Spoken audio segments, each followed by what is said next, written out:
Comienza Fórmula Laboratorio con Mario Ledesma y todo el equipo del Laboratorio de la Contratación. El conocimiento y la transparencia en la contratación pública y la gestión, nuestra razón de ser.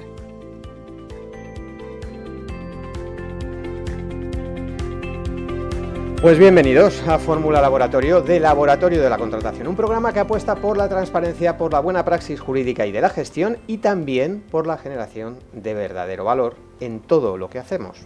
Comenzamos.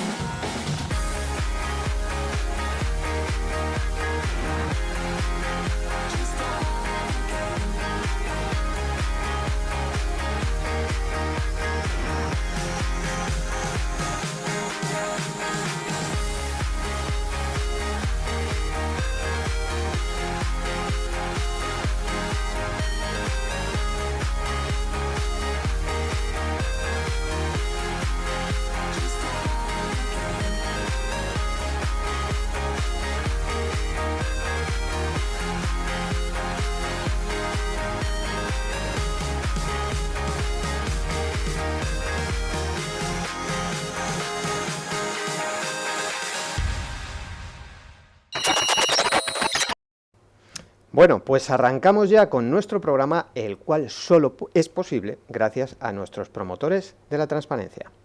Promueven con nosotros la transparencia durante el evento de hoy. La Erdal, ISS, APR, Limcamar, Linde.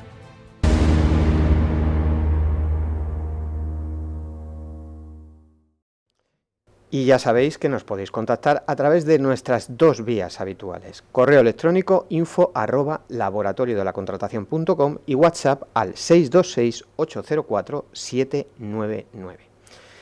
Y hoy tenemos una invitada a la que nos hace especial ilusión, a mí además personalmente, el recibir en nuestros estudios. Vamos a ver de quién se trata.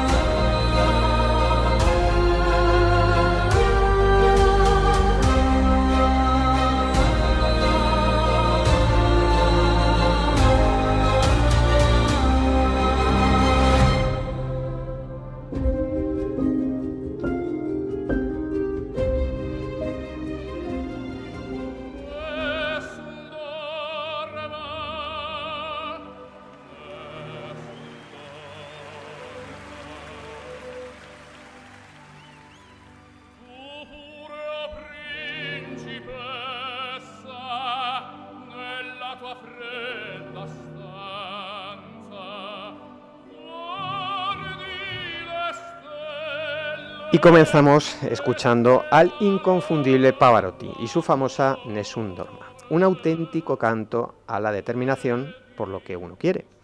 Y hablando de determinación, y por eso esta música de entrada dedicada para ti, porque te puedo tutear. Claro que sí.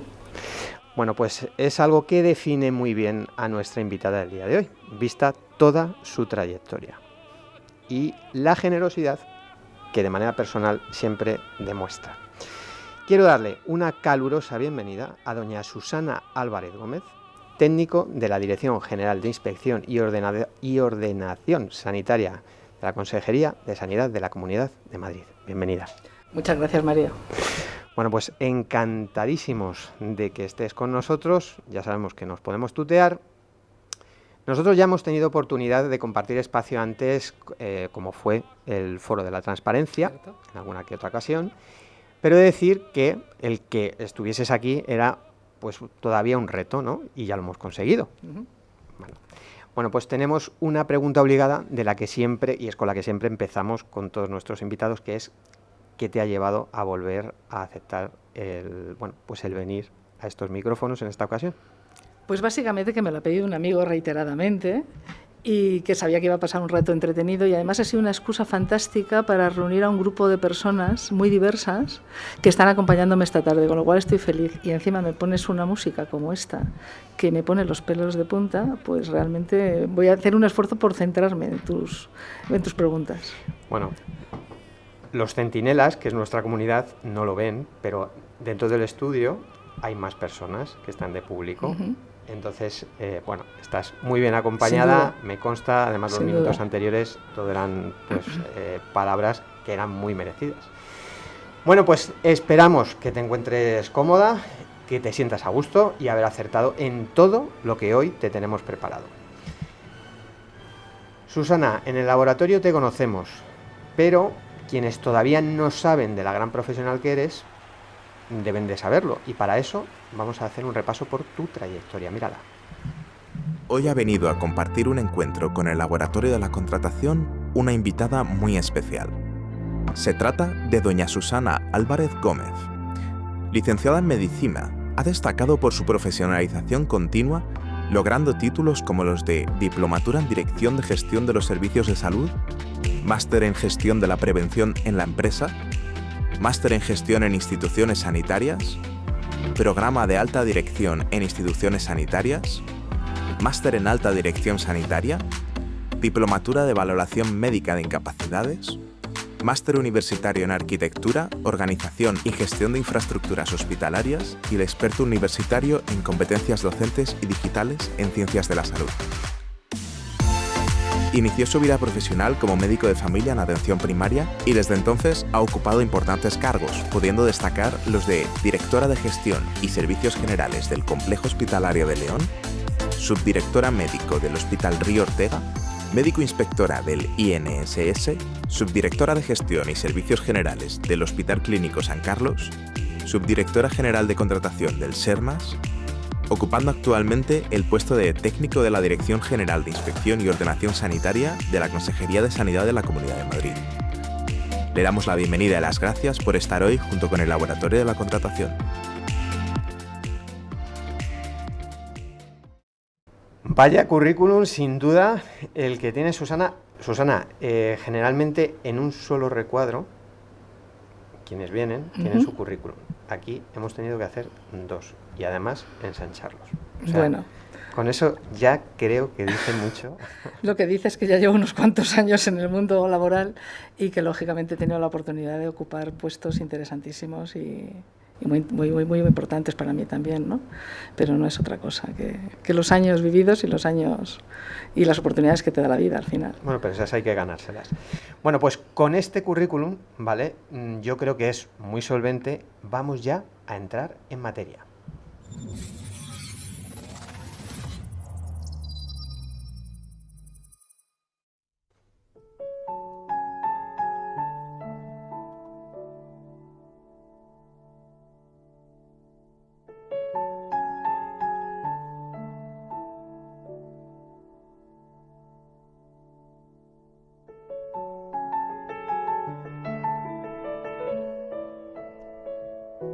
Y mucho se habla de la compra basada en valor, en abstracto.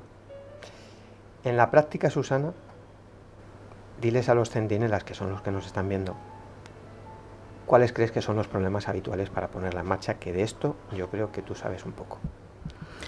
A ver, la compra pública en valor no es nada más que una herramienta estratégica para conseguir algo tan sencillo y tan complicado como que los procesos asistenciales, que es la razón de ser de la sanidad y de la prestación sanitaria, sean aquellos que aporten de verdad valor, sobre todo al paciente, que es y debe de ser el centro del sistema, y que seamos además capaces de hacerlo de una manera eficiente y sostenible en el tiempo.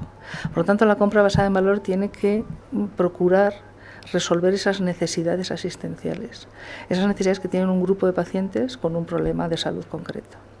en la medida en que con la compra adquiramos esos servicios, esos suministros, que influyen claramente en el proceso asistencial, que lo optimizan, que lo mejoran, que tienen en consideración lo que piensa el paciente, no solamente desde el punto de vista del resultado en salud, desde la posición del paciente, sino desde su propia experiencia de cómo vive el proceso de la atención, estaremos consiguiendo aportar de verdad valor a través de la compra pública. Bueno, me parece una lección magistral y resumida. Lo que ocurre es que cuando todo esto se plantea en determinados servicios, bueno, pues a lo mejor cuesta un poco el arrancarlo. Y bueno, pues generalmente se habla de pensar de manera diferente o de mayor planificación. ¿Se te ocurren más soluciones? Se me ocurren dos fundamentales, ¿no? Una que tiene también mucho que ver con mi propia trayectoria, ¿no? Yo creo que es muy importante la formación. Y cuando digo la formación, no solamente de los equipos que se dedican a la compra pública, que es por supuesto súper necesaria y además mantenida en el tiempo, porque las normas cambian, porque las legislaciones varían, ahora mismo tenemos mucho movimiento a nivel europeo, por ejemplo, pero también hay que formar en materia de contratación y lo que significa la compra pública al resto de los profesionales del sistema. De una manera no tan profunda, evidentemente, ni con tanto conocimiento, pero sí para que vean lo importante que es cuando deciden o preguntan o quieren un equipamiento, un nuevo material, una nueva necesidad, ¿no? Yo creo que eso es importante, la necesidad de la formación, que en este país nos cuesta a veces mucho darle forma, a pesar de la importante influencia que tenemos como país europeo, ¿no? Y donde hay un movimiento importante a nivel europeo para que se midan las competencias de los profesionales y se facilite esa colaboración entre todos los agentes. Y por otra parte, bueno, hay un imponderable también, ¿no? Y es que no siempre contamos con el número de profesionales necesarios y suficientemente vocacionales para que se dediquen a la compra pública. Y esto hace que muchas veces el día a día te empuje a hacer el expediente de siempre. Es mucho más sencillo repetir el expediente que ya has hecho y que funcionó, y repetirlo de nuevo y solamente actualizarlo en aquellos pequeños aspectos, ¿no? Y luego hay otro tercer nivel que yo creo que es quizá el más determinante, y es el nivel digamos, más político, ¿no? Yo creo que tenemos una herramienta, tenemos una norma, tenemos una ley. Evidentemente es una ley que deriva de una directiva europea y no podemos obviarlo ni negarlo, pero a veces nos movemos en el corto plazo del impacto económico, ¿no? Y ese cortoplacismo del impacto económico hace que pensar en un expediente que resuelva una necesidad de salud de los pacientes, cuyos resultados vamos a ver probablemente cuando finalice el contrato a los 4 años. De entrada, cuando uno se mueve simplemente en el presupuesto anual, genera ciertas dificultades. Si a eso además le añadimos la necesidad de ser muy finos a la hora de definir claramente cuál debe ser el objeto del contrato y qué quiero conseguir con mi nuevo contrato, cuáles son los objetivos en materia de salud, en materia de resultados, estamos hablando de compra basada en valor, qué quiero obtener a través, lógicamente, de esa contratación, empezamos a complicarlo y empezamos a veces a sentirnos con barreras y con dificultades para poder llevarlo a cabo, ¿no? Yo, como soy una optimista casi diría patológica, voy viendo a mi alrededor ya avances en esta dinámica, ¿no? Voy viendo que efectivamente se van rompiendo ciertas barreras, que se va trabajando y sacándose expedientes en compra basada en valor, donde se define muy bien las necesidades, donde se busca esas soluciones y donde se van a medir los resultados al final. Con lo cual, poco a poco terminará calando, igual que ha terminado calando claramente, y ya nadie lo pone en duda, la atención basada en valor. Ya nadie lo pone en duda. Por lo tanto, yo creo que ese es el camino y lo conseguiremos antes o después. Lo conseguiremos, es un plural. ¿Qué opinamos de la colaboración público-privada en este país? Hombre, yo empezaría diciendo que lo más importante es la colaboración. Fíjate, antes de ponerle apellido, ¿eh? Entonces, la colaboración yo creo que se tiene que dar entre distintos departamentos de una misma institución, que a veces no se da, entre instituciones de la propia administración diferentes, que a veces no se da, y por supuesto entre la administración y los operadores económicos, porque al final estamos todos en el mismo negocio, ¿eh? Entendido negocio como negativa del ocio, ¿eh? Por lo tanto, yo creo que la colaboración es fundamental y tienen que colaborar los profesionales, es decir, los gestores con los clínicos, departamentos dentro del propio hospital, el hospital con los propios servicios centrales, distintas administraciones entre sí y la parte privada, porque todos aportamos algo. Pero hay mucho miedo con el tema de la transparencia. cuando entra en conexión la pública y la privada. Aquí defendemos esa conexión, pero y la transparencia. Yo creo que si de algo se me conoce es de que soy muy transparente. Y en ese sentido yo creo que la transparencia, yo creo que el que tiene miedo a la transparencia es porque en el fondo es poco transparente. Porque cuando uno realmente es transparente no tiene ningún impedimento ni ninguna dificultad para sentarse con el otro y hablar y discutir en el sentido inglés de cuáles pueden ser las mejores soluciones en un momento determinado para una necesidad asistencial. Y eso yo creo que lo tenemos que hacer con total tranquilidad, honestidad y transparencia y legalidad, evidentemente. Naturalidad. Y naturalidad. Y no pasa nada. Yo entiendo que es fundamental porque cada uno además vamos a aportar una parte del ángulo de lo que es el conjunto, ¿no? Y nos enriquecemos. Quiero decir, y muchas veces lo he dicho, ¿cómo vamos a comprar algo o cómo vamos a licitar algo si no sabemos lo que hay en el mercado? Pues te tienes que escuchar a la otra parte, ¿no? Y que te explique qué tiene, qué soluciones te puede aportar, cómo hacerlo. ¿Cómo vas a comprar algo si no estás escuchando al clínico que te puede poner encima de la mesa qué necesidad clínica tiene o qué equipamiento necesita para atender mejor a sus pacientes? Te tienes que sentar también con él. Te tienes que sentar con todos, ¿no? Por lo tanto, yo creo que transparencia, pero comunicación. Vamos ahora con una cuestión polémica, que tiene que ver con quienes consideran que, por ejemplo, durante la realización de los pliegos, a lo mejor la comunicación entre la parte administrativa y la técnica no es la suficiente o la correcta. Tú, por tu experiencia, ¿crees que esto existe, que es una patología, que tiene tratamiento? Cuando estás hablando de la técnica, entiendo que estás hablando de la parte promotora del expediente. Sí. La parte promotora del expediente se tiene que entender con la parte administrativa. Quiero decir, si la parte promotora son los clínicos que están haciéndote un pliego técnico, se tienen que entender con la parte administrativa, porque muchas veces la parte administrativa les ayuda a definir mejor esas necesidades que tienen el pliego técnico. Por lo tanto, yo creo que ahí sí tiene que haber comunicación. Pero ¿tú crees que la hay de manera fluida? Ya sabemos que depende, que no sabemos... Depende, a veces te puedes encontrar muchas cosas, ¿no? Yo tengo experiencia en otras de esas vidas que me has puesto en el currículum, donde la parte técnica se reunía con la parte administrativa y elaboraba los pliegos de una manera sensata y se pulían previamente las dificultades que pudiera haber a la hora de volcar esas necesidades que tenían los clínicos. Y he tenido experiencias donde han vivido mundos absolutamente separados y te has enterado del pliego técnico cuando te ha llegado. Entonces, bueno, hay de todo. Hay cosas mejores y cosas peores. Mi opinión, evidentemente, es mejor trabajar los pliegos con tranquilidad, escuchar al clínico, ayudarle a que elabore esas prescripciones técnicas y las cosas fluyen con mucha más naturalidad, que no esperar al final a la mesa de contratación y encontrarte con cosas. Nosotros en nuestras formaciones detectamos que, por ejemplo, se le da poca importancia a la memoria justificativa de los expedientes. Tú has vivido la parte del sector público. Nosotros esto lo vivimos en especial en la parte del sector privado. El sector privado es más tendente a cómo jugar, ¿no?, con los criterios de adjudicación, los temas de la solvencia. La memoria justificativa, ¿tú cómo la ves dentro de un expediente? Es fundamental. Para mí una memoria justificativa es la razón de ser de todo lo que viene detrás.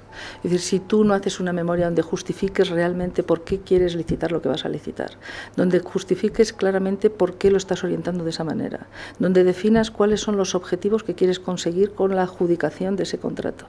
Si no defines ahí todo lo que realmente va a ser el contrato nace pobre. Nace escaso, nace sin una finalidad. Y nace además con otro factor que yo creo que es muy importante, y es que el operador económico no va a saber muy bien dónde va, qué se está buscando, ¿no? Y yo creo que eso al final genera más tensiones que otra cosa. Fundamental. Siempre hablamos de la planificación, que es muy importante. Pero luego, cuando vas al concreto expediente, lo fundamental es hacer una buena memoria justificativa, que además la pueda entender cualquiera.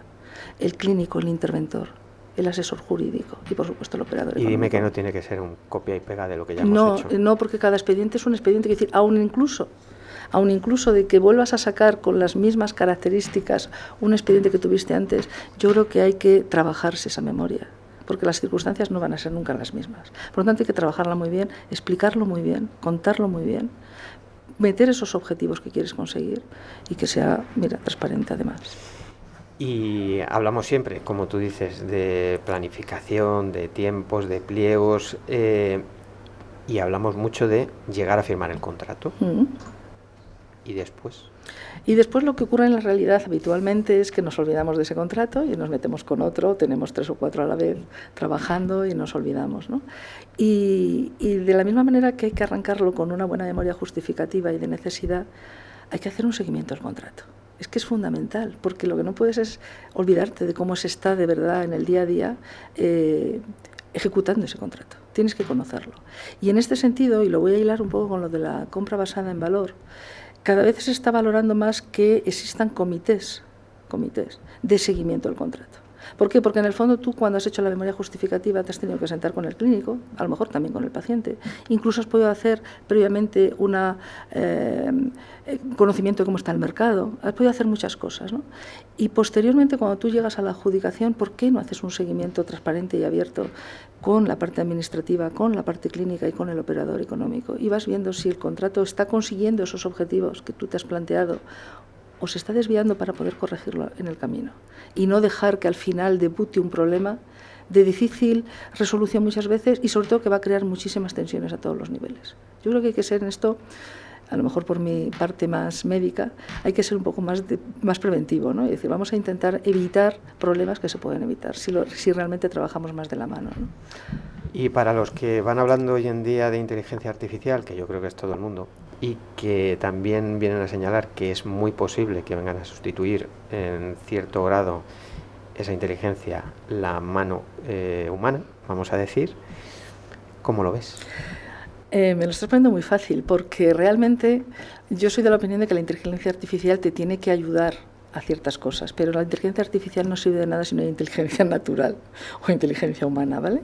Entonces yo creo que eso es importante. Es verdad que yo no soy una experta en inteligencia, pero sí que es verdad que dicen, bueno, puede simplificar procesos, puede ayudar a determinadas fases de la tramitación, puede probablemente quitar esa carga administrativa que es verdad que existe en nuestro reglamento jurídico, puede ser que sí, pero en mi experiencia mis mejores cuadros de mando me lo ha hecho una persona, no me lo ha hecho la inteligencia artificial.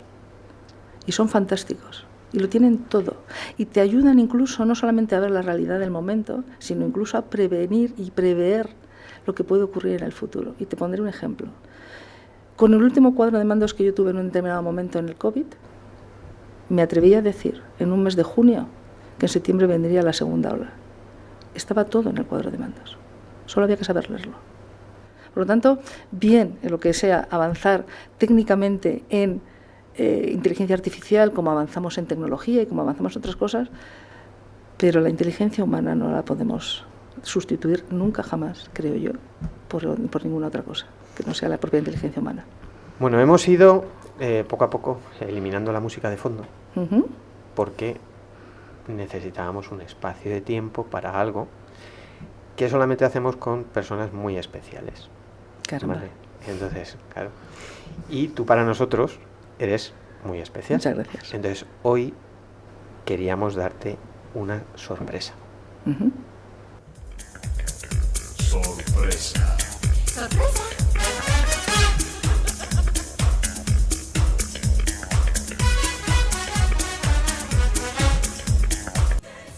Buenas tardes, Susana. Hombre, buenas tardes. Muy buenas tardes. Yo lo que prefiero es que sea Susana quien nos presente quién está al otro lado del teléfono. ¿Puedo decirlo? Hombre, yo creo, debes. A ver, al otro lado tengo una profesional como la copa de un pino. He tenido la suerte de cruzarme en mi vida con gente fantástica y con nivelazos impresionantes como profesionales. Tú eres una de ellas. Y además es una buenísima persona. Con lo cual, vamos, estoy encantada. Feliz, estoy feliz. Se trata de doña Ana Rojo. Ahí aparece ya en pantalla, que la teníamos de incógnito, quien ocupó cargos tan importantes como los de jefa de contratación de la unidad de contratación del Hospital Clínico San Carlos y el de técnico de gestión de la Subdirección General de Contratación del SERMAS. Ahí es nada. Ana, ahora ya sí que te dejo que nos cuentes, que hables con Susana y que le digas las lindezas que le quieras decir, que para eso es para lo que te hemos traído además también. No me saques los colores, pues, Ana, ¿eh? En primer lugar, que yo como el bolero de los Panchos, ¿no? Si tú me dices ven, pues eso, lo dejo todo, a pesar de Es estar verdad, en mi feliz retiro. es Dejo un verdad. paréntesis para ti, encantada la vida. Lo Cuando me sé. lo dijeron, dije adelante, no hay ningún problema. Entonces, pues bueno, ya te conocemos todo el mundo, que se sepa a nivel de todos los oyentes, que hemos compartido Susana y yo muchos años, tanto en el Hospital Clínico como posteriormente en la subdirección de contratación, en la que ella era la subdirectora. Y ante todo elogiar la forma de fomentar ella el trabajo en equipo, que yo, por ejemplo, es algo que cuando estaba en el clínico, pues aquello es, no sé, bueno, dependería de los servicios, unidades, pero digamos que no se proliferaba mucho. Y cuando llegó ella, pues fue trabajar en equipo continuamente, lo cual se agradeció muchísimo y se notó luego en el día a día de la dinámica y el funcionar de todos, porque era un engranaje y tirábamos todos a una y la verdad es que fenomenal. Y eso lo recuerdo como algo, pues eso, un poco innovador en aquel momento y en aquellas circunstancias, que fue, pues la verdad, que muy positivo. Y bueno, pues con ella hemos pasado tantas cosas a nivel profesional, a nivel personal y ante todo resaltar su cercanía como persona, como una amiga codo a codo en el que normalmente nunca teníamos ningún tipo de barreras, digo normalmente porque a no ser que estuviese ocupada en su cantidad de reuniones y demás, pues siempre la tenías ahí de inmediato para escucharte, para colaborar, para cooperar y para trabajar. Y yo tengo que decir que he trabajado siempre muy a gusto con ella y que la tengo mucho cariño y mucha estima y sobre todo a nivel personal, que es lo que me importa hoy en día y me queda, que está por encima de a nivel profesional, que eso sí, fenomenal como estoy diciendo, pero para mí queda en un segundo lugar, porque la considero, la valoro mucho más como persona. Y bueno, pues todo lo que os diga me quedo corta. Y aquí seguimos, porque yo llevo un año de retiro, yo estoy en la gloria, pero sigo teniendo contacto con ella y acordándome de ella y quedando con ella. Así que bueno, pues muy bien. Ana, sabes que te quiero tanto como tú a mí y la verdad es que es una sorpresa fantástica la que me acaban de dar, pero me lo pusisteis muy fácil en el clínico. Allí había un montón de profesionales fantásticos en todas las direcciones, no solamente en la de gestión. Y fue relativamente fácil trabajar con todos vosotros y hacer esa piña, ese equipo, ese equipazo realmente, ¿no? Así que la suerte fue la mía, no la vuestra. Y sobre todo, gracias Ana, porque sé que me quieres mucho, lo he sabido siempre. Es verdad, has dicho una cosa al principio, lo deja todo. Yo me acuerdo cuando te llamé para venir a la Subdirección General de Contratación, que te expuse la situación que había, que no era fácil, era una situación de incertidumbre importante, porque todavía no estaba yo en la subdirección. Y la dije, solo pensar un fin de semana y me dijo que no le hacía falta, que ya me daba la respuesta. O sea, que realmente millones de gracias, Ana, por tu confianza, por tu colaboración y por supuestísimo por tu amistad. Pues lo mismo te digo.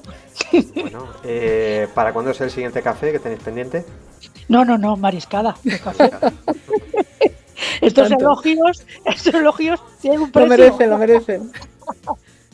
Y Mario, te saludo igualmente. Igualmente, porque además yo creo que hemos coincidido, así que sí, que me suena que hemos coincidido. Lo que pasa que, bueno, yo tampoco me atrevía. Pues un placer que hayas estado con nosotros, Ana.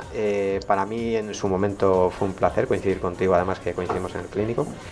Y bueno, pues que el próximo día que tengamos por aquí entrevista, que venga Susana o otras compañías.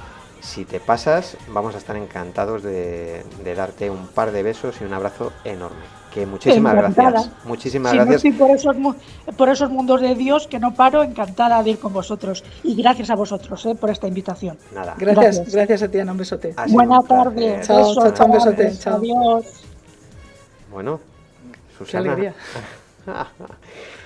Bueno, pues viendo las cosas... Una pequeña sorpresa que queríamos tener hacia ti. Y súper bonita. Bueno, pues viendo todas las cosas buenas que en este caso Ana nos contaba, es el momento perfecto para que pasemos a una de nuestras secciones, que es la que busca dar una felicitación por la buena praxis.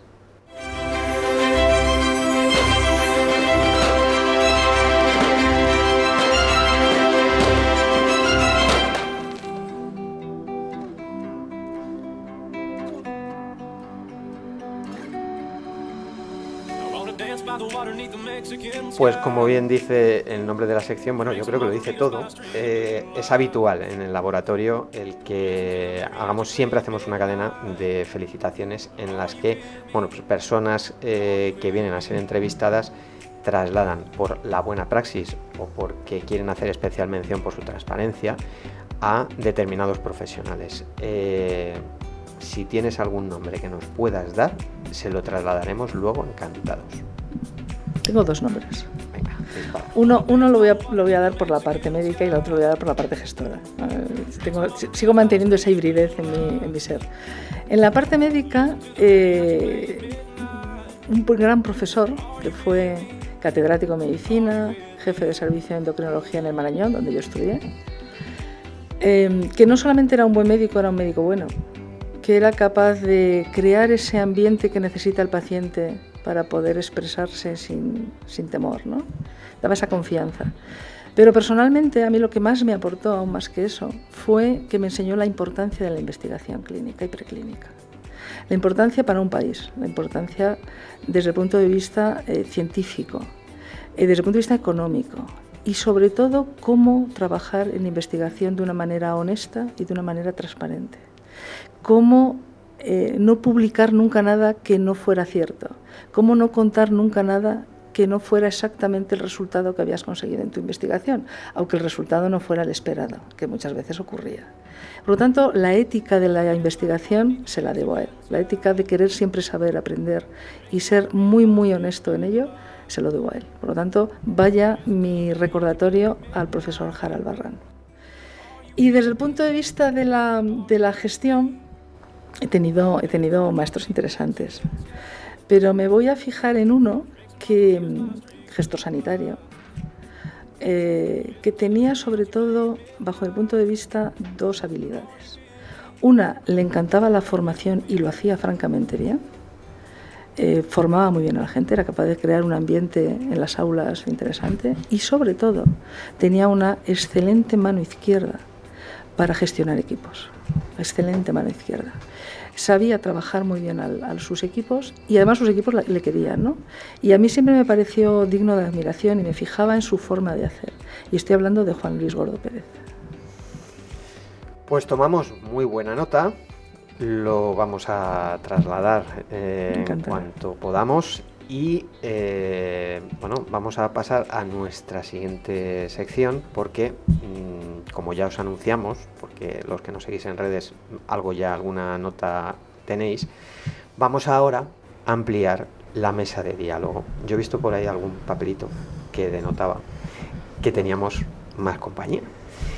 Y en esa mesa de diálogo de hoy, pues vamos a dar paso a otra invitada muy excepcional, a la que le voy a pedir que se acerque el micrófono, aunque nadie lo esté viendo. Y vamos a ver de quién se trata.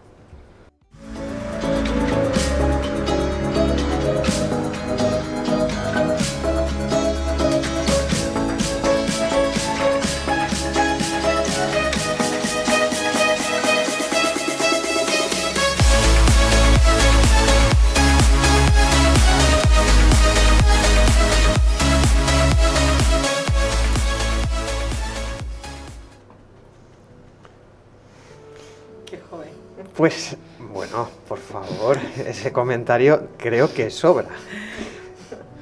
Pues tenemos efectivamente una invitada muy excepcional. Viene además acompañando no solamente como profesional, sino yo creo que como amiga. En este caso a nuestra invitada principal, que es Susana. Hoy estamos con una invitada que es muy desconocida para todo el mundo. Se llama doña María José Santiago Fernández. Y ahí es nada, presidenta actualmente, presidenta del Tribunal Administrativo de Contratación Pública de la Comunidad de Madrid. Pero bueno, ahora veremos más sobre su trayectoria y la quiero dar la bienvenida porque sé del esfuerzo que conlleva, aunque en este caso yo creo que ese esfuerzo no era tal. Muchísimas gracias, Mario. Además, vengo encantada. Pero como tú dices, como amiga de Susana, y además vengo encantada. O sea, que para nada de esfuerzo, todo lo contrario. Bueno, pues estamos encantados de que esté con nosotros es obligado, que también lo solemos hacer, yo siempre pregunto a los que se sientan en esta mesa si puedo tutear. Por supuesto. Si no me va a hacer más mayor todavía. Por favor, ya te digo que eso no es así. Pero bueno, quitando ya el usted y tratándonos de tú, María José, al igual que hemos hecho con Susana, queremos conocerte un poquito mejor. Que yo creo que te conoce de lo que es contratación pública, te conoce el 101%, ¿vale? Pero siempre hay algún detalle que se nos puede quedar todavía pendiente. Entonces vamos a intentar hacerlo esta tarde y lo vamos a intentar hacer a través de un pequeño juego que antes, cuando te estabas sentando, me has hecho así con los ojos y he pensado, me va a decir que le trate de usted ya todo el programa. Pero bueno, no, la puedo tratar de tú. Entonces, ese pequeño juego lo compartimos muy habitualmente con nuestros invitados y con nuestros centinelas en este caso. Vamos a repasar en qué consiste este juego. Y es que en las licitaciones públicas, que tú de esto sabes un poco, los licitadores rellenan mucha documentación, que se divide en 3 fases. Una primera, identificativa y de solvencia, que es el DEUC, que es como se llama nuestro concurso. Una segunda, consistente en la parte de su oferta subjetiva. Y una última, relativa a los criterios económicos u objetivos. Te estás quedando con la idea de que es solamente el DEUC, pero aquí lo que hacemos es una apertura de plicas abreviada y muy rápida. Y pasamos por todos los sobres, habidos y por haber, ¿vale? Pero lo hacemos de manera más personal. Pues bien, hemos querido, como te decía, simplificar el proceso y conocer un poquito más de ti, María José, a través de nuestro particular DEUC, que se compone tranquila de preguntas muy sencillas, pero eso sí, para rellenarlos tiene que ser las respuestas muy rápidas y casi sin pensar. ¿Estás conmigo? Perfecto. Venga, pues vamos a por el DEUC.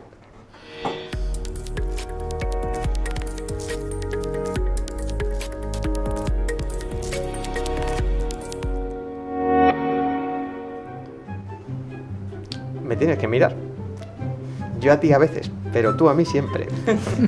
Bueno, pues comenzamos con el DEUC particular y esa apertura de plicas abreviada. Y para comenzar con el apartado de información identificativa, que de esto también te sonará, ¿nos dices tu nombre completo? María José Santiago Fernández. Me voy a saltar la siguiente pregunta que existía, porque has hecho varias referencias y creo que no. La edad no. Pero ¿cómo lo podías saber? ¿Gatos o perros?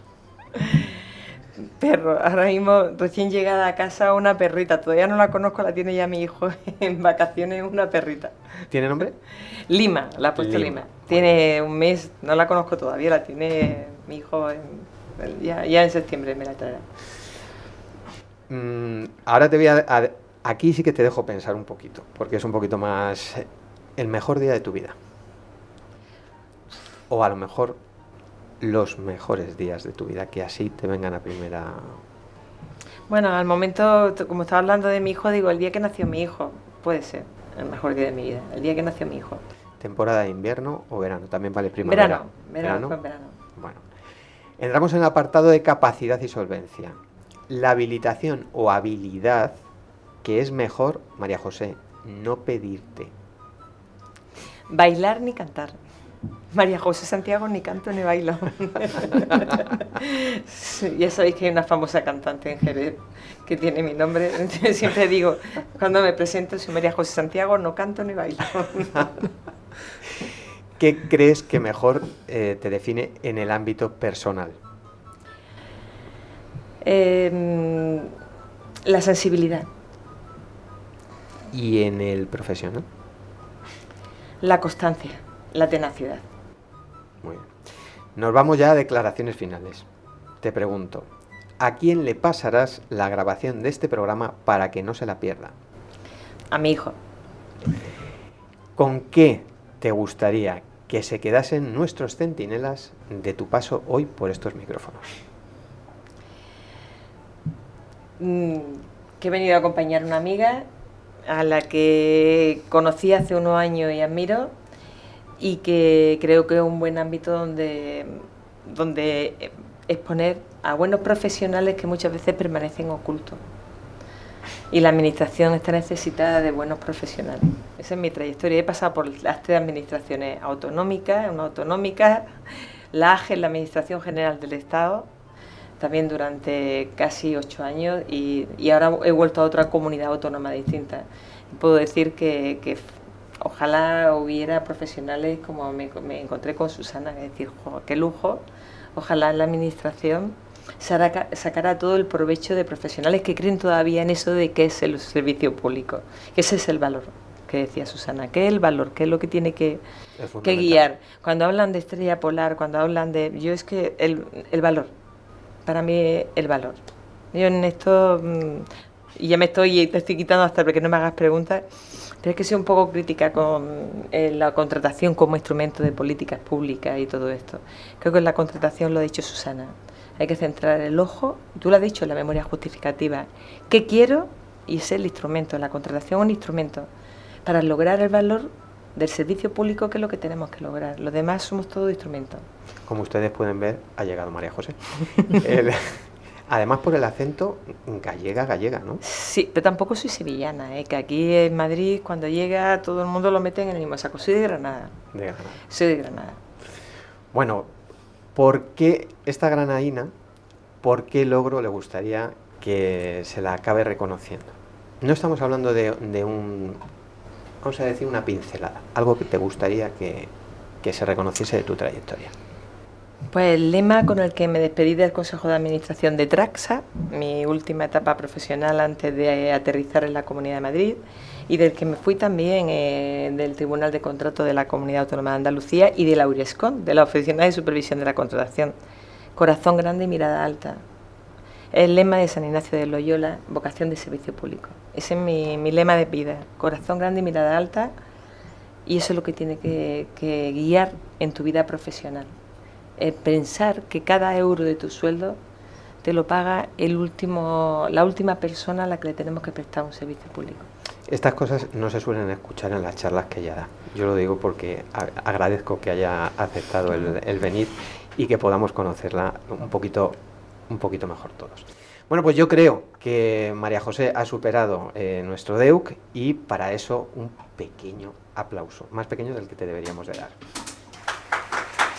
Ahora quiero charlar ya con las dos. Habéis estado en plano, que yo lo voy viendo porque vemos por aquí camaritas que tenemos. Habéis estado en plano, pero ahora ya quiero que interactuéis. Entonces, para eso vamos a ponernos todavía no muy serios, y antes vamos a entrar en lo que nosotros denominamos identidades.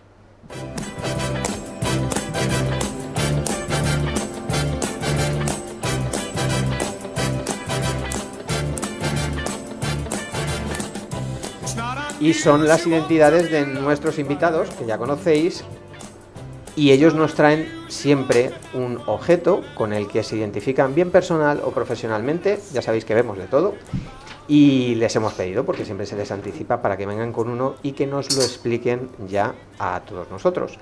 Y bueno, yo creo que vamos a empezar en este caso por Susana, que es nuestra invitada principal. ¿Cuál es ese objeto con el que no? ¿Cuáles? Yo es que ya sabéis que yo no los suelo conocer, entonces me suelen sorprender. ¿Los voy a poner encima de la mesa?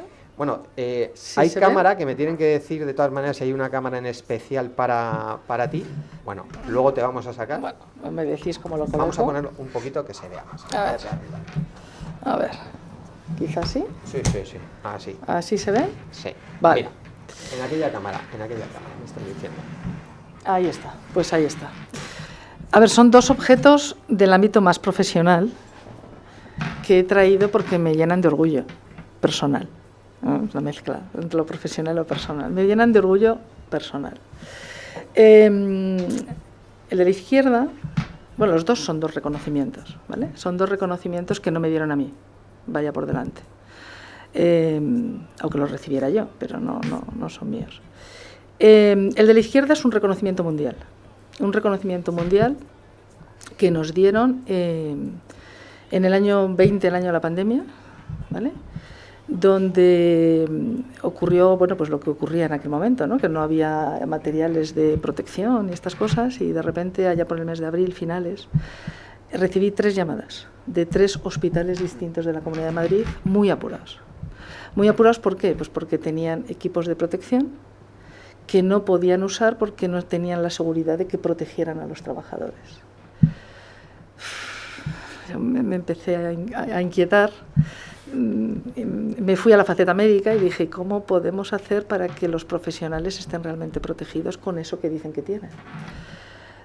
Bueno, como he tenido muchas vidas, contacté con la Escuela de Medicina del Trabajo, cuya directora fantástica, María José Terradillas, me facilitó el contacto con el Instituto de Seguridad y Salud en el Trabajo.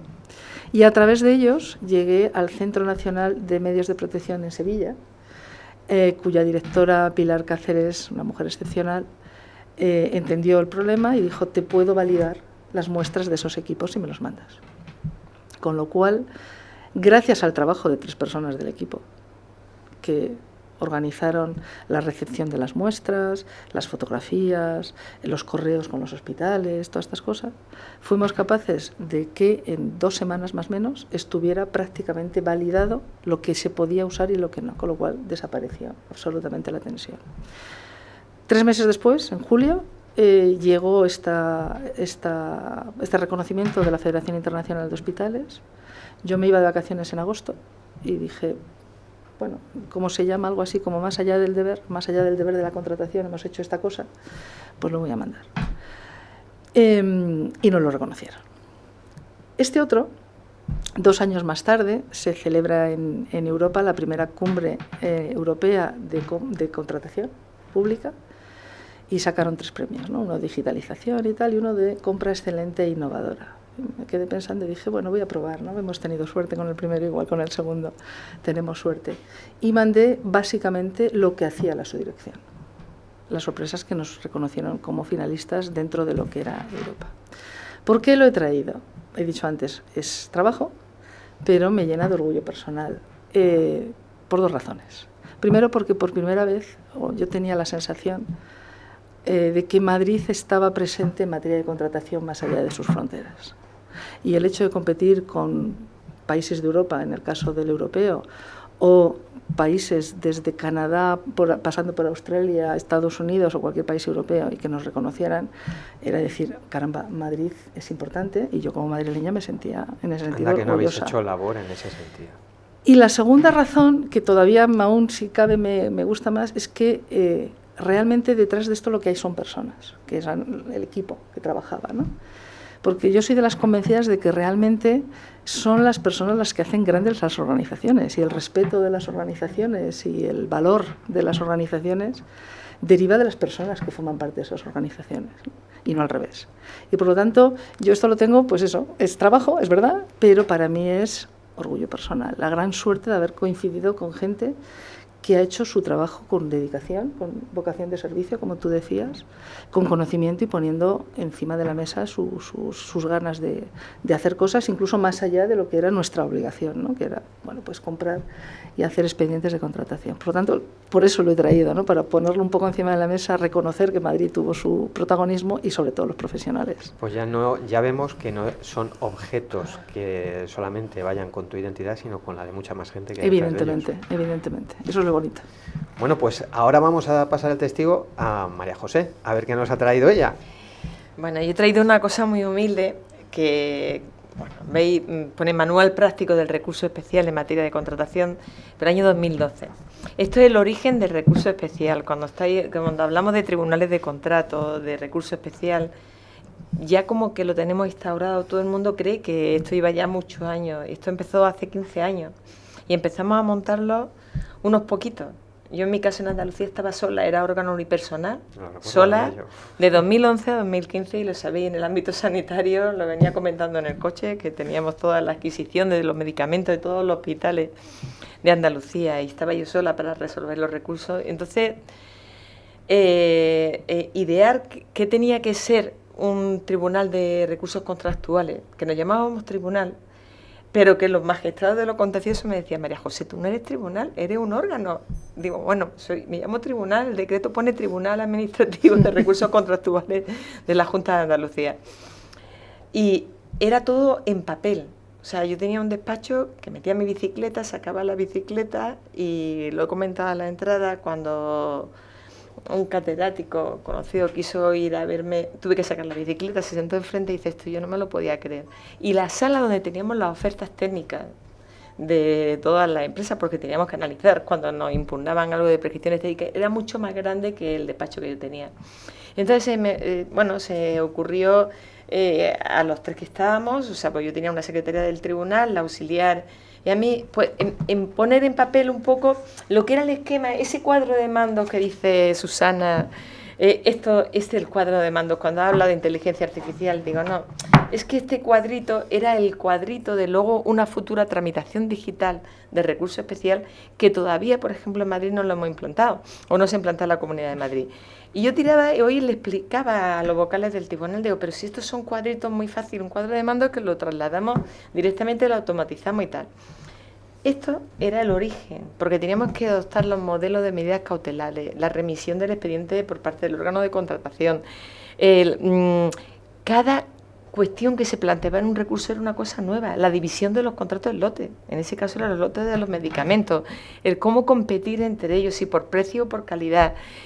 Todo era nuevo, todo era nuevo. Entonces fue la labor de personas, en este caso, aunque no me has preguntado todavía por la mención, pues bueno, el presidente del Tribunal Central, que en paz descanse, Juan José Pardo García Valdecasas, en el caso del Tribunal de la Comunidad de Madrid, Elena Hernández, y entre los 3, porque fueron esos 3 tribunales, luego ya empezó Aragón, pero con otro modelo, y el País Vasco, pero entre los 3, la semana de estar yo nombrada presidenta del tribunal, Elena Hernández me estaba llamando y dice, oye, tú eres la presidenta. Digo, ¿cómo te has enterado? No, es que he visto que está publicado en el boletín. Oye, vamos a coordinarnos con el Tribunal Central. Y aquí nos vinimos las dos, bueno, yo me vine a Madrid con Elena a coordinarnos con Juan José Pardo a los 10 días de estar nombrada cuando no tenía todavía ni lo que era secretaria del tribunal, o sea, sola, nada más que el nombramiento y eso sí, 8 recursos en mi mesa para resolver. Y empezamos a coordinar, empezamos a hacer modelos de medidas cautelares y empezamos a diseñar qué tenía que ser. Y esa labor que ya cuando llega a un órgano montado, no te plantean ni siquiera cuáles son los cimientos, pero los cimientos que lo determinan, como ha dicho Susana, las personas que comienzan algo, es lo que va a determinar luego el respeto de la institución. Y yo sí puedo decir que los 7 años que estuve al frente del Tribunal de Andalucía, al final me vine sin ningún recurso contencioso administrativo en contra de las resoluciones que había dictado en esos 7 años, y con una relación fantástica con los magistrados y estupenda, y al final, bueno, yo creo que el recurso ha sido como un modelo de éxito, los magistrados están encantados, le quitamos muchísimo trabajo a la jurisdicción contenciosa administrativa, a las empresas también, y al final el otro día mi querido profesor Santa María Pastor me decía, María José, por mucho que insistas, siempre va a resultar antipática, o bien a uno o bien a otro, o le das la razón a la administración o al recurrente, con lo cual nunca va a ser simpática para los dos, y digo, llevas toda la razón. Pero con esto lo que queríamos no ser más simpáticos, pero sí, aquí ya recogíamos la primera doctrina, porque la labor era la formación, lo que ha dicho Susana, o sea, ayudar a los órganos de contratación a mejorar los pliegos, a mejorar los procedimientos con la finalidad de evitar recursos. Entonces, para mí el sentido de un tribunal de recursos contractuales es tener cuanto menos recursos mejor. Y cuando llegué al Tribunal de la Comunidad de Madrid, esa fue lo que le dije al viceconsejero, la clave de un tribunal es no tener recursos. Y dice, ¿que te quieres quitar yo trabajo? Digo, esa es la clave, que no tengamos recursos. ¿Y cómo? Haciendo una labor preventiva con la doctrina y para evitar y ayudar al órgano de contratación y a aquellos que se enfrentan cada día en la gestión, ya sea gestor en un lado, desde el punto de vista técnico o desde el punto de vista jurídico, para lograr que la contratación funcione mejor. Bueno, ya con este adelanto casi tenemos la entrevista hecha, pero vamos a continuar más adelante. María José, ¿cómo vas viendo a Susana? Que hoy vienes ahí de partner de ella. ¿Cómo la vas viendo en la entrevista? ¿Qué te está pareciendo? Bueno, Susana, no, o sea, la estoy escuchando, no viendo solo el peso que tiene Susana, no nada más que cómo se expresa el recorrido. Es que al final el bagaje hace que no sean necesarias muchas palabras para demostrar el peso que tiene Susana. Te darás cuenta que tenemos una cosa en común, que somos tremendamente entusiastas de lo que hacemos. Sí, Eso, yo creo que, y optimistas. Yo creo que eso se nos nota, vamos, a distancia, ¿no? Efectivamente. Que creemos en las cosas, nos gustan los retos, nos gusta, no sé, innovar, ¿no? Y de alguna manera hacer cosas interesantes y no perdemos nunca la ilusión por las cosas. Joder, que da gusto la entrevista. No, es que no está sé. saliendo, vamos, redonda. Bueno, pues María José, al hilo de las palabras de antes de Susana sobre compra basada en valor. ¿Qué experiencia tienes tú al respecto en los tribunales? ¿Algún caso así que comentarnos más en especial? Claro, es un concepto muy amplio, compra basada en valor, porque hay unos que hablan de criterios sociales, criterios medioambientales. Yo creo que esa no es la compra basada en valor. La compra basada en valor significa establecer una buena planificación de qué es lo que necesito y qué es lo que quiero, y luego diseñar un buen procedimiento, tanto en el aspecto técnico, tiene que haber órganos multidisciplinares, es decir, la parte técnica y luego la parte jurídica, para lograr aquello que es lo que quiero y de la mejor forma. Ese es el valor. El valor no es el aspecto social, medioambiental, vuelvo a insistir, la contratación pública estratégica. Es que a mí, yo creo que todo esto han sido ramas que hacen perder la visión de la esencia. Sigue ahí. Es la esencia. El valor es el objetivo para el cual la contratación es simplemente el instrumento y el servicio público. Ese es el valor. Y entonces, ya sea la buena prestación para el paciente en el ámbito sanitario, ya sea la buena construcción de una carretera o la buena educación para nuestros hijos en los colegios. Ese es lo que tiene que aportar el valor, que es lo que ha de regir a todos los que estamos en la contratación. Antes nos comentabas que venía... Yo me voy saltando guión de vez en cuando, porque yo tengo guión. A mí no sería capaz de hacer este programa sin la gente que hay detrás. Yo tengo un guión siempre.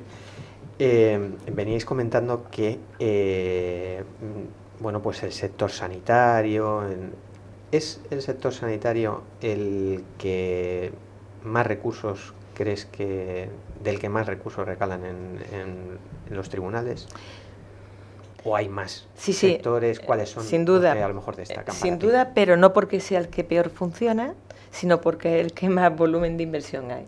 Por lo tanto, sí, tenemos casi un 30% de los recursos, pero aquí igual pasaba en el Tribunal de Andalucía, pero porque es que el porcentaje de inversión y de presupuesto destinado al ámbito sanitario es superior a cualquier otro ámbito. Y por tanto, sí, tenemos muchos recursos, casi un 30% de recursos, y en cuanto a estimaciones o desestimaciones, pues igual, estamos casi un 30% de estimaciones frente a un 40 y tanto de desestimación y otro supuesto de inadmisión. Pero no es el ámbito porque funcione peor. Yo me niego a pensar... Hay inadmisión, ¿no? Sí, también hay bastantes inadmisiones, sí, y si veis los últimos informes de la Virescon, sí, muchas inadmisiones, porque también se está dando otra paradoja, y eso a lo mejor afecta más al ámbito privado que el vuestro, y es que también en el ámbito sanitario sí lo he visto a veces, este modelo de éxito que ha sido el recurso especial en materia de contratación, y como digo, al ser bueno, bonito y barato, es decir, sea un recurso que resuelve rápido, que resuelve gratis y que no le cuesta, a veces se ha utilizado también como un instrumento para entorpecer la labor del órgano de contratación y paralizar los procedimientos de contratación, porque sabéis que recurriendo a una adjudicación queda en suspenso el procedimiento de contratación. Pero la desestimación, María José, vale, pero la inadmisión yo creo que lo que demuestra es una falta de conocimiento, ¿no? Bueno, en muchos casos hay recursos extemporáneos, todavía está habiendo efectivamente recursos extemporáneos, recursos contra propuestas de adjudicación que no son susceptibles de recurso, porque lo que el recurso es la adjudicación. No sé si es que falta profesionalización también en el otro lado, que es el que tiene que elaborar los recursos. Pero insisto, también el volumen de recursos, no en tanto en las inadmisiones, pero sí recursos contra las adjudicaciones, se ha producido, porque aunque luego inadmita, inmediatamente está suspendiendo el procedimiento de contratación. Esto también lo ha generado, y en el ámbito sanitario particularmente, yo nada más que recuerdo el levantamiento de una suspensión automática de una adjudicación, fue en el ámbito sanitario, que tenían que comprar un tema para un tratamiento de un cáncer, y realmente en mi época de órgano unipersonal, para mí era imposible resolver en los 5 días, como estamos resolviendo ahora mismo el Tribunal de Contratos de la Comunidad de Madrid. Desde que termina el plazo de alegaciones, resolvemos en los 5 días. Pero yo, estando allí, resolvía a los 3 meses y había paralizaciones de procedimiento de contratación que en el ámbito sanitario puede ser especialmente grave. Un suministro, Susana lo sabe mejor que yo, le puede causar mucho daño con un recurso contra una adjudicación que le has paralizado el suministro de un determinado medicamento, de un determinado producto sanitario que es esencial para un hospital. Tú, Susana, de los recursos, ¿qué nos quieres añadir? Pues ¿Sí hombre, quieres añadir algo? yo te puedo, así de memoria, hablar un poco de los recursos que nosotros tuvimos en la época mía, ¿no?, como responsable de la contratación en Madrid, ¿no? Y visto un poco la evolución, ¿no? Entonces, sí que es verdad que notamos un incremento al principio, sobre todo en el año 20, ¿no? El año 20 fue un año que tuvimos un número importante de recursos, que paulatinamente fuimos teniendo cada año menos, y paradójicamente o no, como queramos verlo, lo que sí fuimos consiguiendo fue sobre todo mucha desestimación de los recursos, ¿no? Empezamos con un 60% más o menos de recursos que se desestimaban finalmente por el tribunal y terminamos en el año 23 con un 90% de desestimación, lo cual para nosotros era importante. Pero sobre todo en los que has comentado de la paralización del proceso de adjudicación, nosotros introducimos algo que está en la ley y que nadie hace, ¿no? O que muy poca gente hace, y era solicitar una sanción. Porque nos parecía una falta de respeto realmente, porque se veía claramente que lo que estaba buscando el licitador era parar el procedimiento, ¿no? Y sobre todo, en nuestro caso, ya no solamente eran suministros o fármacos, sino que era prestación sanitaria directamente en pacientes, y por lo tanto ya estabas metiendo al paciente en medio, ¿no?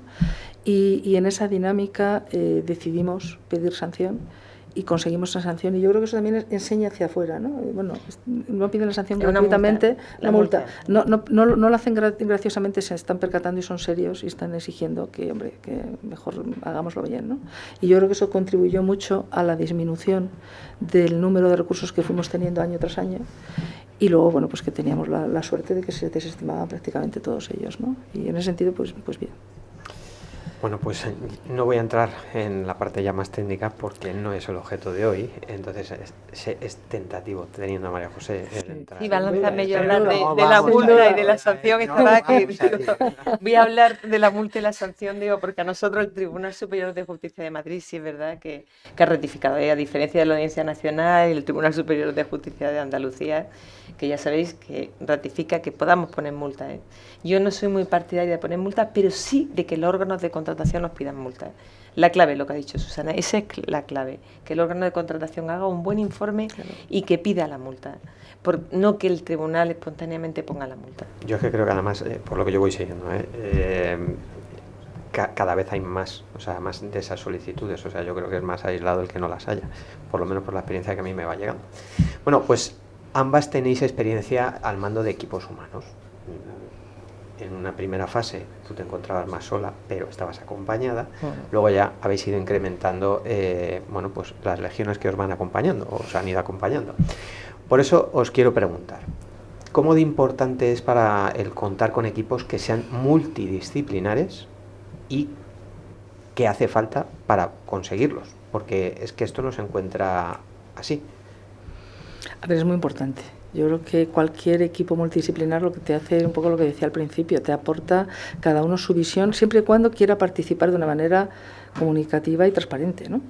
Esto también es importante, es decir, no se trata de que nos juntemos diferentes personas y estamos todos a la defensiva y no vamos a comunicar lo que pensamos o lo que creemos que tenemos que aportar. Entonces, para mí, los equipos multidisciplinares son fundamentales. ¿Qué hay que hacer? Romper muchas barreras. La primera, la bata blanca, la bata gris. ¿Vale? Te lo digo porque yo soy bata blanca de origen y cuando llegaba a los sectores de bata gris me miraban como un bichito raro. Esta no es de nuestro gremio. Bueno, todos podemos ser del mismo gremio porque al final todos estamos... Y al revés pasa también igual. Y al revés también pasa. Entonces, al final, el haberlo vivido a lo mejor en primera persona te hace darte cuenta de que lo importante no es si eres bata gris o bata blanca, sino si tienes la oportunidad de participar y te escucha. Por lo tanto, mucha comunicación, para que ese equipo multidisciplinar sea de verdad multidisciplinar y dejes la oportunidad de que cada uno lo vea desde su lado y lo entiendas. Bueno, hay que entender cómo lo vive un clínico, hay que entender cómo lo ve el financiero, hay que entender cómo lo ve el abogado, quiero decir, todos aportan algo, ¿no? Por lo tanto, yo soy una férrea defensora de los equipos multidisciplinares, pero siempre que haya mucha comunicación, mucha transparencia y que busquemos un objetivo común. que en el fondo eso también es, y lo compartamos, ¿no? Que tengamos claro hacia dónde queremos ir juntándonos, cuál es el objetivo que queremos contribuir a lograr y cómo lo vamos a hacer cada uno de nosotros desde nuestro ámbito. Fundamental. Bueno, nos quedan 2 secciones, nada más, y ya se va acabando este programa, para mí entretenidísimo. Y aprovechando vuestra visita, vamos a pasar a la siguiente sección, que la llamamos Reaccionando.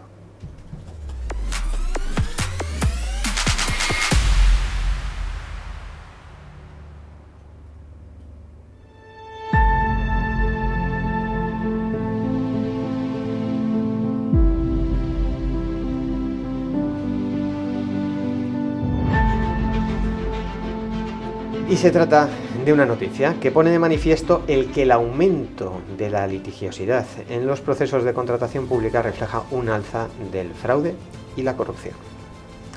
Esta es la conclusión a la que llega el Sindicato de Técnicos del Ministerio de Hacienda, conocido como GESTA, en base a los datos de la Oficina Independiente de Regulación y Supervisión de la Contratación, nuestra querida, ahí va el guiño, Oirescon, que analiza 4 indicadores para intuir un aumento de la corrupción y el fraude en la contratación pública. El aumento de las denuncias en general, las denuncias por irregularidades, por prácticas corruptas y sobre la ejecución del contrato. Esto se llama Reaccionando y yo lo que busco es vuestras opiniones. Empiezo por ti, María José. Opinión de que si se van a incrementar los datos estadísticos de la Oirescon, opinión respecto a qué. Opinión a lo que es el titular, que la corrupción se dispara en contratación pública, según los indicadores que estamos viendo. Yo, desde la perspectiva del control, que son los tribunales de recursos contractuales, viendo la evolución de los recursos, o sea, realmente la denuncia del recurso especial. Es decir, al margen del recurso especial, el instrumento y la arma que tienen aquellos que dicen que hay fraude en la contratación es el recurso especial. No ha habido un incremento en los últimos años del recurso especial, es decir, en función del volumen de inversión. Por lo tanto, yo no comparto que haya habido un incremento o haya habido más fraude ahora que antes. No lo comparto, ¿eh? Y también las estadísticas, como puse en marcha la Oficina de Supervisión de la Contratación, también hay que medirla en sus justos términos. Ahí sí que hay que aplicar la inteligencia artificial. Hacer recursos y resoluciones no, pero para hacer estadística y supervisar sí. Entonces los datos no son del todo, o sea, porque no puede hacer un muestreo, datos a base de muestreo. Pero bueno, no quiero extenderme mucho hablando del tema de la Oirescon y el balance y tal, pero yo no he visto en el ámbito mío que la fiscalización a través del recurso especial que haya habido un incremento. Es más, he traído los datos estadísticos de los recursos y no ha habido un incremento exponencial de recursos en los últimos años. O sea, seguimos una evolución casi similar. Este año hemos terminado con 525 resoluciones, el año pasado 474 el Tribunal de Madrid, pero hay como una evolución dependiendo del ámbito de la inversión. Pero no sé si hay más fraude o es que realmente están las noticias más candentes últimamente, ¿no? Y eso lleva a pensar que todo el fraude es la contratación. A lo mejor el fraude está al margen de la contratación. Si se hiciera a través de la contratación no habría fraude. Dentro de la contratación pública lo que sí que es evidente es, nosotros peleamos por la transparencia, por eso ponemos un poco estos reaccionando, si te das cuenta no son sencillos. Dentro de la contratación o la propia contratación se ha politizado muchísimo. Entonces también el uso de lo que es pues el instrumento de la contratación también como herramienta arrojadiza. No sé si, Susana, tú quieres añadir algo. Sí, hombre, yo sí lo leo así, tal cual está. Lo primero que me produce es pena, ¿no? Porque dices, Dios mío, no vamos bien, ¿no? Leído así, no vamos bien. Pero como he dicho antes, soy una optimista patológica. Entonces, la lectura que le doy es otra. Y es que, y a lo mejor se lo debemos al COVID, no lo sé, de repente le hemos dado un protagonismo importante a la compra pública. Y hemos puesto en valor, valga la redundancia, lo que es la importancia de hacer un buen uso de los fondos públicos a través de la contratación. Y entonces lo hemos puesto en el escaparate y le estamos dando el valor que le corresponde. Habría que darle otro paso más. Y otro paso más es que en la compra pública los que deben de actuar son los técnicos de la compra pública y dejarlo en manos de técnicos, exclusivamente en manos de técnicos, en esos grupos multidisciplinares. Y yo lo veo de esa manera, ¿no? Entonces, no me parece mal la noticia en ese sentido, porque creo que se está poniendo en valor la importancia de la compra pública. Habría que dar ese paso a que esté más tecnificada todavía y mucho más profesionalizada. Y no me voy a quedar con qué triste, porque no es mi espíritu. Bueno, pues ya hemos superado este reaccionando. Vamos a acabar con nuestra última sección, en la que ocasionalmente damos la voz o la batuta, vamos a decir, del programa a una persona para que haga una pregunta a nuestras invitadas, y en este caso ahora veremos quién la hace.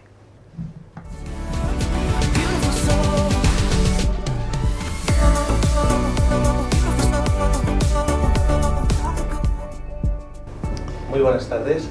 Quería formularles la pregunta: ¿cómo ven la financiación económica a la sanidad española? ¿Qué opinan de si es correcta? ¿Se podría mejorar? Y en todo caso, cuéntenos. Está lanzada. Yo no sé de si financiación ahí tiene ya, que hablar claro, Susana. ya a María José no... De financiación. Es una pregunta que nos daría para otro programa entero, por lo menos. Claro, estamos en una situación donde la sanidad siempre tiene unas necesidades tendentes a ser ilimitadas, ¿no? Es decir, que queremos siempre más, tenemos la necesidad de atender cada vez más pacientes de más edad, que por lo tanto reclaman y necesitan más cuidados. Tenemos una esperanza de vida, dicen que es la segunda mejor del mundo. Eso significa que también nuestros pacientes, al vivir más, lógicamente van a demandar más atención. Hemos conseguido que enfermedades antes agudas y mortales en un plazo relativamente corto ahora se cronifican, afortunadamente, pero eso requiere recursos. Queremos introducir y seguir manteniendo el alto nivel de prestación y la introducción de las últimas moléculas, las CAR-Ts o la última tecnología. Es decir, queremos que eso siga siendo así, pero eso solamente podemos hacerlo si hay un recurso económico suficientemente potente como para poder mantenerlo. Pero eso es limitado. Eso siempre es limitado, por mucho que queramos poner, ¿no? Entonces, es una pregunta difícil. Yo, ya por decir alguna cosa más en concreto, creo que tenemos margen de mejora en la gestión de los recursos públicos. Yo creo que todavía tenemos que avanzar en utilizarlos de una manera mucho más eficiente, en decidir cuándo invertimos y cuándo tenemos que desinvertir, porque no se trata de acumular cada vez más tecnología, sino a veces también hay que quitar cosas que ya se saben que están superadas por otras. Incluso los propios procesos existenciales, lo que hablábamos antes de la compra a través de valor, sabemos que se hacen cosas que no son pertinentes, pero que gastan recursos. Por lo tanto, yo creo que ahí tenemos una capacidad de mejora importante. Y por otro lado, yo echaría la mirada larga, ¿no? Y la mirada larga es que a veces hay que superar la visión cortoplacista de un presupuesto anual y mirar un poquito más a lo largo de un medio largo plazo y ver cómo realmente estamos gestionando esos recursos, convirtiéndolos en los costes reales de lo que de verdad nos cuesta la atención sanitaria. Siempre vamos a querer más, pero yo creo que tenemos que ser humildes también y gestionar un poco mejor en términos generales y mejorar lo que tenemos entre manos entre todos, ¿no? En fin, es una pregunta larga, pero yo diría esto. Yo, por aportar un poco, simplemente decir que la compra basada en valor no significa que necesitemos más presupuesto.